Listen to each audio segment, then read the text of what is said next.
What can we do as a private pilot to get ready for our eventual instrument rating? Hey everyone, Jason Shepard here of MzeroA.com, and you are listening to the Private Pilot Podcast, brought to you by our #1 rated online ground school. Visit Ground School Academy to check it out, learn more. You love the free podcast, you love the free YouTube and Facebook videos. I encourage you to check out our ground school as well. Actually, you can do a free 2-week trial of our online ground school by going to MzeroA Trial, MzeroA Trial.com to check that out and learn more and dive in. 2 weeks, no strings attached to any level, private, instrument, commercial, FOI level courses as well. Today I want to chat with you all from this concept of eventually becoming an instrument pilot and getting ready to become an instrument pilot. Let me start by saying, if you are a private pilot, I don't want you to stop there. I want everybody to continue on and become an instrument pilot. I believe private pilot is just the beginning. It is such just the starting point.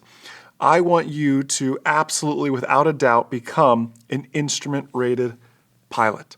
And that may take a few extra years. You may say, Jason, let me just be a private pilot, enjoy that for a while. And I am totally okay with that. That doesn't bother me one bit. As long as you have the aspirations, the dreams to eventually go on and also earn your instrument rating. It is going to make you a safer pilot. It is going to make you a smarter pilot. So start to add that to your dream list. I call it my parking lot of ideas. Start to add it wherever you keep your goals, your ambitions tucked away. Make sure that is one of them, no doubt. And I want to share with you some practical things you can do now to help you when you go to make that transition. You see, it's so much more than just new charts. And you're right, there are new charts. You spent so much time learning the VFR sectional chart, and now, by the way, I need you to learn a low and root chart and approach plates. Like, you just learned all this symbology, all these acronyms. Let me double that now. There's a ton of acronyms in instrument flying. Let me now give you an entirely new chart to learn how to read. Let me give you a little thing called approach plates and departure procedures to learn how to read. It's a lot. Instrument for me, for my students, is always built on the ground. You'll hear me say this a lot. You already know how to fly the airplane. The next step, logically, is adding something on instrument-wise. I know how to fly the airplane. I just need the knowledge. The flying's not the hard part. I can hold straight and level. I can hold, a nice 500 foot per minute descent, nice airspeed, constant airspeed climbs, descents. I can do all those things. But the knowledge that I need to understand what's happening, when, and why, that's something you really need to work on. So here's what I want you to do during your private pilot, or maybe you're already a private pilot, an aspiring instrument pilot. It's to get more hood time than you actually need. For your private pilot, you need 3 hours of simulated instrument time. And I'll tell you, that along with night, 3 hours a night, both of those are columns that I don't believe are enough. If you have flown at night, you might as well be IFR sometimes, right? You ever been flying at one of those nights where it is just black on black? There is no moon, there is nothing to it. The definition of IFR flight is flight that doesn't have reference to a horizon. And I've flown some nights where I did not have reference to the horizon, but it was VFR weather. Hardly, because I didn't have reference to a horizon. And spatial disorientation can set in even on clear and 10 nights that are beautiful, because there's no moon, there's no horizon to see, whatever that may be. My point of telling you this is I want you have to get more hood time than required. Just the 3 hours. You may say, man, I'm getting just the 3 hours. Let me get my private pilot check ride done and out of the way. That's all great. However, you're doing just enough to get by, and that will not serve you come instrument time. I'm telling you, that will not serve you come instrument time. I want you to get more simulated, and if your instructor will take you up in some actual one day, even better, legally, obviously, but certainly more hood time, more simulated instrument time than's actually needed. Next, please make sure you know how to, and you are using services like VFR flight following. All instrument flying is, when you're actually flying, is talking on the radios. A big mistake I made, and it wasn't a fault of my instructor, I just didn't know better. And she's a phenomenal instructor. I earned my private pilot, at Ocala. At the time was a pilot-controlled airport, non-towered field. I did my 3 takeoffs and landings at Gainesville to go get my towered landings. And that was about the extent of talk on the radio. I never got flight following for any cross countries. I knew of flight following's existence, but I didn't know how to use it. I was intimidated to talk on the radios. I'm a chatterbox naturally, as you know, but I was truly nervous about talking on the radios. Then I learned instrument flying is all about talking on the radios. So if you have a difficulty or a fear of talking on the radios, now's the time before you start your instrument to work on getting rid of that fear. VFR flight following is a great way to do it. VFR flight following is as close to the IFR environment radio-wise, it's basically the same as you can get. There's some different lingo, some different radio calls, some different check-ins, etc., but it's the same people you're talking to. And you'll hear all the other IFR traffic on there. That's what makes it so powerful. So, as you're working, as you're doing cross countries, make sure you get VFR flight following, which brings me to another point, by the way. In order, one of the requirements to take your instrument pilot check ride, not to start your instrument training, but to take your instrument pilot check ride, is you need 50 hours of PIC cross country, which is a lot of flying because during your private pilot, you got your 5 hours of cross country PIC and that's about it.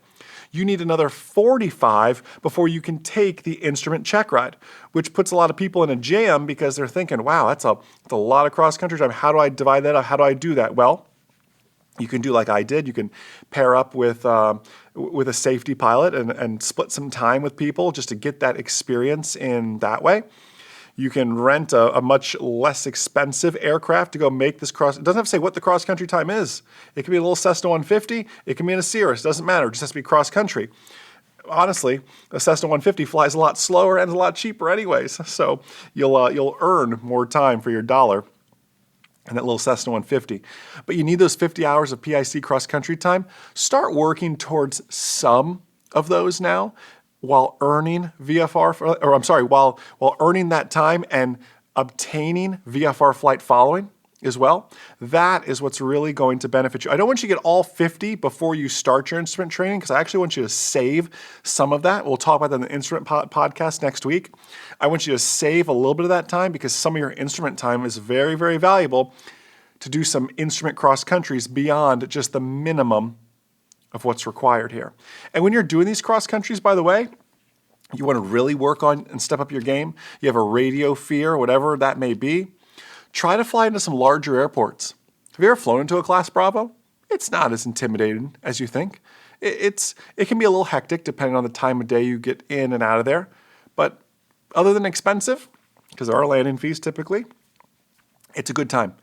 If you're landing at a Class Charlie airport, you say, Jason, Bravo's too much. How about a Charlie airport?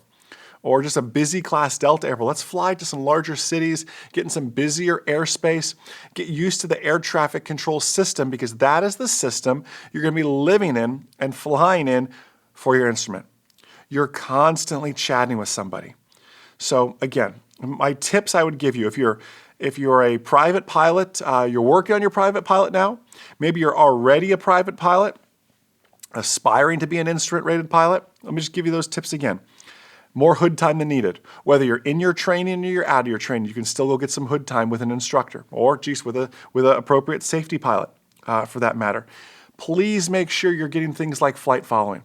Flight following, it's amazing for the traffic alerts. There's a little bit of help with weather. There's a little bit of help with some routing. And again, VFR flight following, from a controller's perspective, is on a time and workload permitting basis. They don't have to give it to you. We're low on the totem pole when it comes to that. IFR traffic comes first. But to be in that environment, to fly as close to, in the IFR environment as you can, I mean that from a radio standpoint, not from a weather standpoint. You still have to maintain all your VFR rules and regulations and cloud clearance and visibility requirements. But just to listen to the radios and participate in the process. Maybe you're not comfortable with that. Maybe you can start with something using liveatc.net and just listening to your local airspace or some busy airspace in your area. Finding those ways to immerse yourself in it. Consider, by the way, too, you need those 50 hours of PIC cross country. Consider knocking some of those out now, maybe about half of them, a little bit more than half perhaps, because I want you to do some cross countries in your actual instrument training environment. There's one required as a part of your instrument training anyways, but honestly, I want you doing a little bit more. Because as we know, think in your private pilot training. You went out, you went to the practice area, you came back. That's not what you really do in flying. You don't fly out, do some steep turns, slow flight stalls, and come back. Yeah, that's what we do so often. And there's nothing wrong with that. We need repetition, we need to practice these maneuvers. Instrument flying is no different. We take off, we go into our same airport 3 or 4 times, we shoot instrument approaches, we go missed, we land full stop one time, we're done. What are you going to do in the real IFR environment?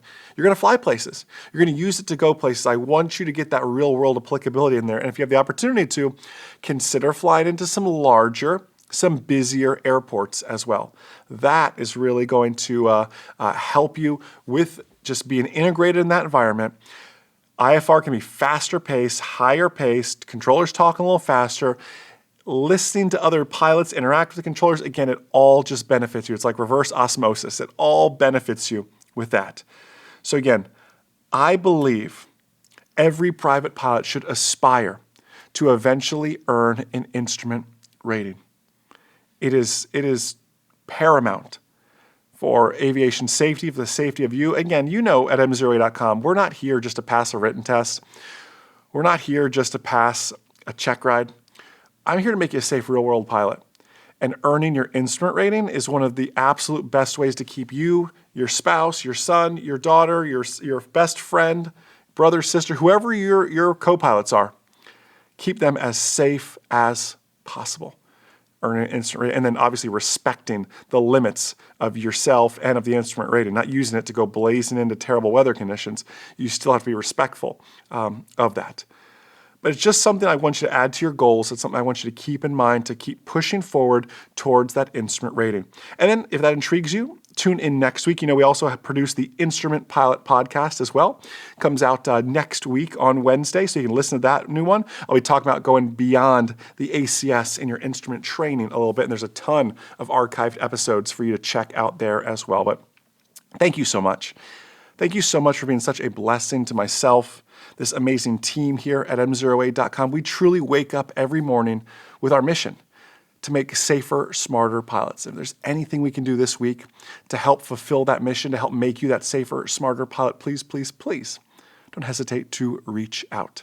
Enjoy the rest of your day, and most importantly, remember, the good pilot is always learning. Have a great day, guys. We'll see you. I wrote the Private Pilot Blueprint with the intention of, if I could do my flight training over, what I wish someone would have told me. And I want that book to be yours for free. All I ask is that you pay shipping. Visit privatepilotblueprint.com to get your free copy.